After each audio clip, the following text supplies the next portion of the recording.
কলকাতায় উদ্ধার কোটি কোটি টাকার জাল নোট। আর সেই উদ্ধার কার্যের সূত্র মারফত নেপাল গোয়েন্দা সংস্থার হাতে ধৃত বেলঘরিয়াবাসী অরিন্দম ধর এবং তার স্ত্রী দীপা ধর। ভাবতে অবাক লাগে, কলকাতার বুকে বসে রমরমিয়ে চলছে জাল নোটের ব্যবসা। কলকাতার এক বাসিন্দার থেকে 70 কোটি টাকার জাল নোট উদ্ধার করলো নেপাল পুলিশ। ভাবতে পারছেন?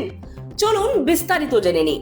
বেলঘরিয়ার শরৎপল্লী এলাকায় বিলাসবহুল জীবনযাপন ও পার্টির আড়ালে চলছিল বড়সড় জাল নোট চক্র।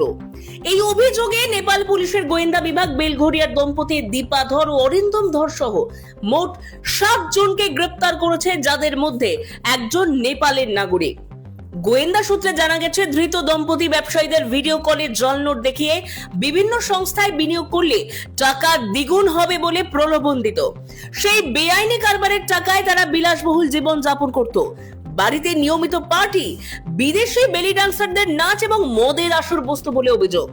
রবিবার হানা দিয়ে তদন্তকারীরা তাদের ফ্ল্যাট থেকে লোহার ট্রাঙ্ক ভর্তি নগদ অর্থ এবং প্রায় 70 কোটি টাকার জাল নোট উদ্ধার করেছে। এছাড়াও উদ্ধার হয়েছে 12টি মোবাইল ফোন ও একটি বিলাসবহুল গাড়ি।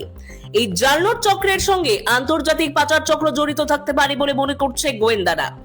বর্তমানে ধৃতদের জিজ্ঞাসাবাদ করে পুরো চক্রের সূত্র খোঁজার চেষ্টা চলছে। তবে সবশেষে একটা প্রশ্ন কিন্তু থেকেই যাচ্ছে সকলের মনে, বাংলার প্রশাসন থেকে গোয়েন্দা মহল এতদিন কেন বাংলায় চলা এই জাল নোট চক্র ধরতে পারেনি? আপনার কি মনে হয়, কেন নেপাল পুলিশকে এই বাংলার কাণ্ডে হস্তক্ষেপ করতে হলো? কমেন্টে জানান। ব্যুরো রিপোর্ট, জনমত বাংলা।